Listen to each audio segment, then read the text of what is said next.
እስተ መጨረሻ ማጋችሁ ጉድ ሰራቸው። የዩዲትና እንዲሁም ደግሞ እናቷ አሁን ላይ ያልቆላቸዋል። የዩዲት እናትም ራሷን ስታወድቃለች። አጋቹም ደግሞ 23 ሚሊዮን ካላመጣችሁ እያንዳንዱን ጉዳችሁን እዘረግፈዋለሁ በማለት እንግዲህ የዓለምን ስልክ አጋቹ አግኝቶታል። አጋቹ ደግሞ በዚህ ስራችሁ ዋጋ ትከፍላላችሁ፣ ቤታችሁንም ቢሆን ሽጣችሁ ገንዘቡን ትሰጡኛላችሁ፣ ካልሆነ ደግሞ ይህን ቪዲዮ ለሚገዛ ሰው እሰጣለሁ፣ ለወንደሰንም አሳልፌ ልሰጠው እችላለሁ በማለት እንግዲህ እያስጠነቀቃቸው ይገኛል። ነገር ግን ወይዘሮ ወርቂቴ እየቀለድክ መሆን አለበት። እየቀለድክም ከሆነ ይሄ ቀልድ በፍጹም አያስቅም። ምክንያቱም ይህን ገንዘብ የጠራኸው ገንዘብ በዘር ማንዝርህ እንኳን አይተኸው ሰምተኸው የማታውቅ ገንዘብ ነው። ስለዚህ ላፈለከት እንኳን ቀስ እያልክ 1 ሚሊዮን እና 2 ሚሊዮን ብታለማምደው መልካም ነበረ በማለት ስትናገር፣ እሱ ግን አሁን ላይ በዘር ማንዝር አይቼ የማላውቀውን ገንዘብ ባንቺ አይቼ ደግሞ አንቺን ላመሰግንሽ ይችላለሁ በማለት እንግዲህ እየነገራት ይገኛል። በሌላ በኩል እንግዲህ ፀሐይ እጅጉን ደስ ብሏታል። ምክንያቱም ስታሰቃያትና መከራዋን ስታበላት የነበረው ዩዲት አሁን ላይ ሸር ጉዳይ ማለት እንግዲህ ፀሐይን እያስተናገደች ትገኛለች። በሌላ በኩል አለምም ለፀሐይ ደውላለች ማለት ነው። እጅጉን ደስ ብሏታል። ፀሐይ በጣም ነው ደስ ያላት። እኔ እኮ በጣም ተጨንቄ ነበረ የት ገባሽ የት ወጣሽ በማለት እንዲሁም ደግሞ ዩዲትና እናቷ እንዳሳገቱሽ ሰማው፣ ግን የሆንሽው ነገር እንዴት ነው? ምንስ ላይ ነው ያለሽው? አመለጥሽ በማለት ብዙ አይነት ጥያቄዎችን እየጠየቀች ትገኛለች። አለምን ብዙ የምነግርሽ ሚስጥሮች አሉኝ፣ ብዙ ነገሮች አሉ፣ እሱንም ደግሞ ማድረግ ባለብሽ ሰዓት ታደርጊያለሽ በማለት እየነገረቻት ትገኛለች። ሰላም ጤና ይስጥልኝ ውድና የተከበራችሁ የቻናሌ ቤተሰቦች ተወዳጁን ድራማ የእናት ግፍ የተሰኘውን እንግዲህ ክፍል 24ን ወደ እናንተ ይዤላችሁ መጥቻለሁ። በዚህ ክፍል ላይ ብዙ ነገሮች ተፈጥረዋል። ቀጣይስ ምን ሊፈጠር ይችላል የሚለውን ነገር የምናወራን የሚሆነው። ታዲያ ተወዳጆቼ ቪዲዮን ስትጀምሩ ላይክ እንድታደርጉና እስከ ቪዲዮ ፍጻሜ አብራችሁ እንድትቆዩ በአክብሮት እየጋበዝኳችሁ፣ በስተ መጨረሻም እንግዲህ አለም ለፀሐይ ደውላለች። በደወለችበትም ሰዓት እንግዲህ ምን ብላለች? ከአጋቹ አንዱ ጥሩ ሰው ነው፣ ስለዚህ እሱ ደግሞ ስልክ እንድደውል ስጠይቀው ስልክ ደወለልኝ በማለት እንግዲህ ለፀሐይ ደውላላታለች። ቆይ ግን እማዬ ግን እንዴት ናት? አሁን ያለችበት ሁኔታ መድኃኒቷንስ እየወሰደች ነው ወይ? በማለት እንግዲህ ብዙ አይነት ጥያቄዎችን እየጠየቀች ትገኛለች። ነገር ግን ፀሐይ ደህና ናት፣ ግን ደግሞ በጣም ተጨንቃለች። ምክንያቱም ወንደሰንና እናቱ አሁን ላይ በቃ እንደ በፊት አይደሉም፣ ተጣልተዋል። ምክንያቱም ደግሞ አለም የት ናት? አለም ነው የምትል ጠዋት ማታ። ስለዚህ በዚህ ጉዳይ ደግሞ ወንደሰን አለም እኮ ጥላሽ ሄዳለች፣ ስለዚህ ለምንድን ነው አለም የምትይ? በዚህ ምክንያት እንግዲህ ተጣልተዋል፣ ጥሩ ሁኔታ ላይ አይደሉም በማለት ነበር የነገረቻት። ወይኔ የኔ እናት አሁን ግን መድኃኒቷን እየወሰደች ይሆን? አሁንስ ምን እያበሏት ይሆን? በማለት እንግዲህ በጣም እያዘነች እየተብሰለሰለች ነው። እንግዲህ አጋቹ ምን ብሏታል? ቆይ ምን አይነት ደፋርና ጠንካራ ሴት ብርቱ ሴት ብትወይም በህይወትሽ ቆርጠሽ እንደዚህ ልትረጂ አስርሽን ጉድ በዚህ ደረጃ ላይ ልትከታተይ የቻልሽው እንዴት ነው ሲላት፣ እንዴ ወድጄ አይደለም፣ ምክንያቱም ተገድጄ ነው። እናቴ የኔ እናት ብትሆንስ? ስለዚህ እሷ እማዬ ላይ የሚደርሰውን ግፍና መከራ እያየው ዝም ማለት አልቻልኩም። በቃ እኔ እውነትን ይዣለሁ። ከእውነት ጋር ደግሞ የፈለገ ብሞት ብጋፈጥ ምንም አይመስለኝም። ምክንያቱም እውነትና ንጋት እያደረ ይጠራል። እውነት ሁልጊዜም ታሸንፋለች። እውነት እውነት ናት። ስለዚህ ምንም ቢመጣብኝ እችለዋለሁ ብላለች። እንግዲህ ምግብ በጣም እርቧት ስለነበረ ያኛው አጋቹ ምግብ አይሰጣትም። ምን ብላለች እንግዲህ የዩዲት እናት ምግብም ሆነ ውሃ እንዳሰጧት ተጣጣ ትሞት፣ ምንም ነገር እንዳሰጧት ነበር ያለችው። በዚህም ምክንያት እንግዲህ ምግብ ካገኘች በጣም ብዙ ጊዜ ስለሆነት ምግብ ሰጥቷታል ማለት ነው። አጋቹ ሲሰጣት በቃ ቶሎ ቶሎ ቶሎ ቶሎ ነበር የበላችው።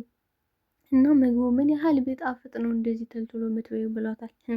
እኔ እኮ ጉዳይ ከምግቡ ሳይሆን ጨጓራዬን ማሳረፍ ነው የምፈልገው በማለት እንግዲህ እኔ እንዳንተ ጨካኝ አይደለሁም፣ ግን ደግሞ ከፈለግ ላጎርስ እችላለሁ፣ ግን ደግሞ ምግቡን አልሰጠህም፣ ምክንያቱም ለእኔ በጣም ያስፈልገኛል፣ አንተ ደግሞ ሌላ ልታመጣ ትችላለህ ነበር ያለችው ማለት ነው። እንግዲህ እጅጉን ያላሰበችው ነገር ነው የወረደባት የዩዲት እናትና ይሁዲት እንግዲህ ያላሰቡት ያልጠበቁት ነገር ነው የደረሰባቸው። አጋቹ እንግዲህ ቤት ሄዷል፣ ሰተት ብሎ ቤቷን አፈላልጎ። ቆይ አንተ ደግሞ ቤቴ ምን ልታረግ ነው የመጣ? ምን ለመሆን መጣ ስትለው የመጣሁትማ እንግዳ እንደዚህ ነው እንደምትንከባከቢው፣ እንግዳ እንደዚህ ነው የምትቀበዩ፣ የመጣሁት ትልቅ መረጃ ይዤልሽ ነው፣ እሱም ደግሞ ስልኩን አግኝቼዋለሁ ሲላት በጣም ደስ ብሏት ነበረ። መጀመሪያ እንዲህ ስልኩን ያገኘው በጣም ተጨንቄ ነበር እኮ በጣም ነበር የተጨነቁት፣ እንኳንም አገኘኸው በማለት በልስጠች ስለው ዝም ብሎ ስልክ ይሰጣል እንዴ? እያንዳንዱ ወንጀላችሁ እያንዳንዱ መቀመቅ ሊቀጣችሁ የሚችል ወንጀል የሰራችሁት ኃጢአትና ግፋችሁ እዚህ ስልክ ውስጥ አለ። ስለዚህ የዚህን ስልክ ዋጋ ካልሰጠሽ ደግሞ በፍጹም አልሰጥሽም ብሏታል። እሷም እንግዲህ ምን ብላለች? ጉርሻ ነው ሰጣለሁ፣ ሌላ ምንድን ነው የምትፈልገው? በጣም ጣፋት ትጨማለቅብኝ ነበር ያለችው። ነገር ግን እሱ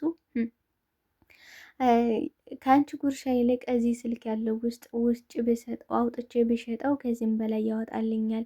እኔ ጉርሻ ምናምን የምትሆን አልቀበልም። ነገር ግን ደህና ገንዘብ ፈልጋለሁ። ይህን ጉድሽን እንዳላወጣው አደባባይ ላይ እንዳላሰጣችሁ፣ እንዲሁም ደግሞ ለወንደሰን አሳልፌ ከመስጠቴ በፊት ገንዘቡን የምልሽን ገንዘብ ትሰጭኛለሽ፣ እኔም ደግሞ ስልኩን ሰጥሻለሁ ብሏታል። እሺ በቃ ምን ያህል ነው የምትፈልገው? 50 ሺህ እሰጥሃለሁ። ከዛ ውጭ ግን መቀየ ሳንቲም አላቀምስም፣ እሱንም ስልኩንም ደግሞ ትሰጠኛለህ በማለት እንግዲህ መጀመሪያ ደንግጣ ነበር። ምልት የሆነ ዜና አለኝ የሆነ ነገር ልነግርሽ ነው ሲላት አለም ጠፋሽ እንዴ ነበር ያለችው። አለም የጠፋሽ አመለጠች? አረ አለም አላመለጠችም፣ እሷ መቼም አታመልጥም። ነገር ግን ከዛ የበለጠ መረጃ ነው ነበር ያላት። እሷም እንግዲህ ስልኩን ስታይ ነበር ፈገግ ብላ የነበረው። በስተ መጨረሻ ግን እሺ ስንት ነው የምትፈልገው ስትለው 20 ሚሊዮን ስላት ምን ጭራሽ 20 ሚሊዮን? ምን አይነት ደፋር ነህ? እንዲያው ለአንደበትህ እንኳን አይቀፍም? እንዲያው ቁጥር እንኳን ቁጥር ልትፈራ ይገባል ብላለች እንግዲህ የውዲት እናት።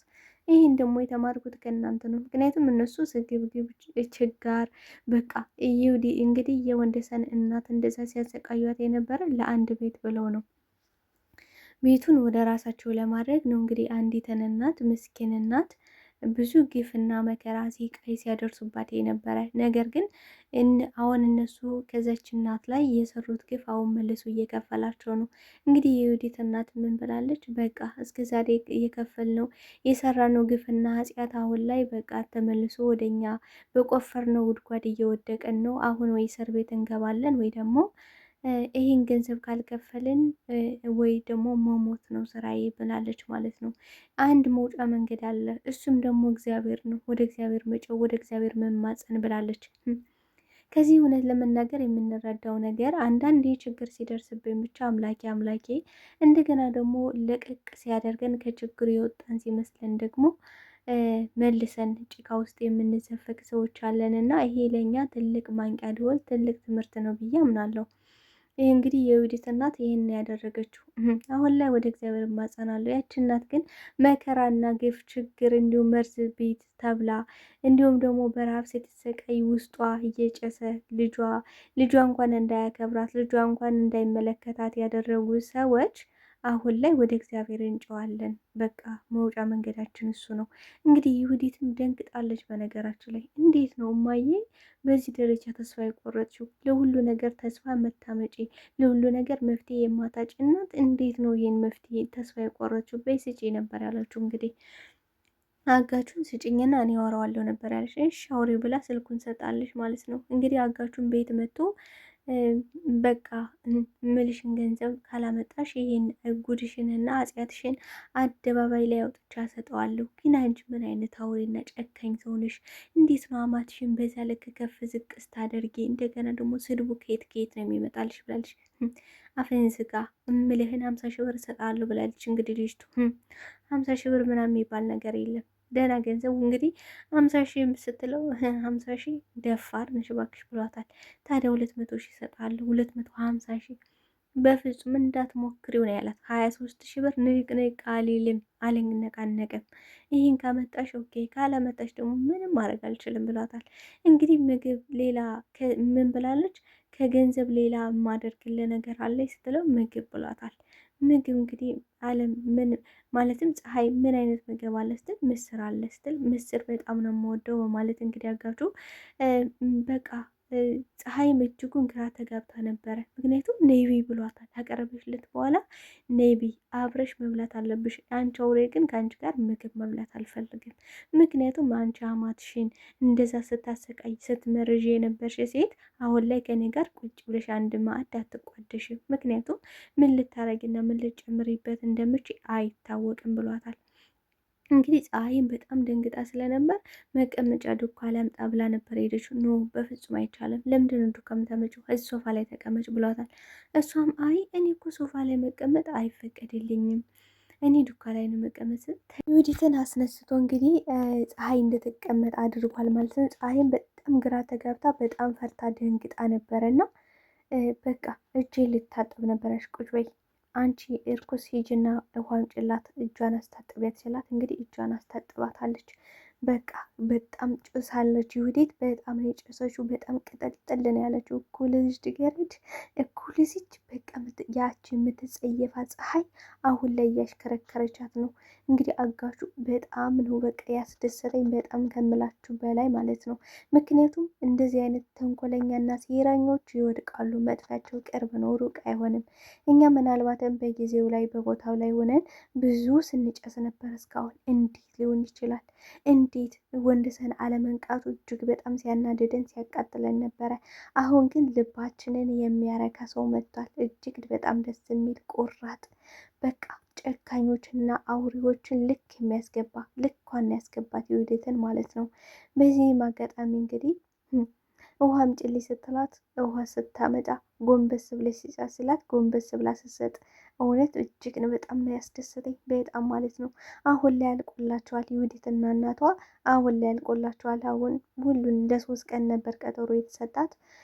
በ3 ቀን ውስጥ ይህን ቤት ሽጣችሁ ወይም ደግሞ ገንዘቡን የምላችሁን ገንዘብ የማታመጡ ከሆነ አሳልፌ ለፖሊስ እሰጣለሁ።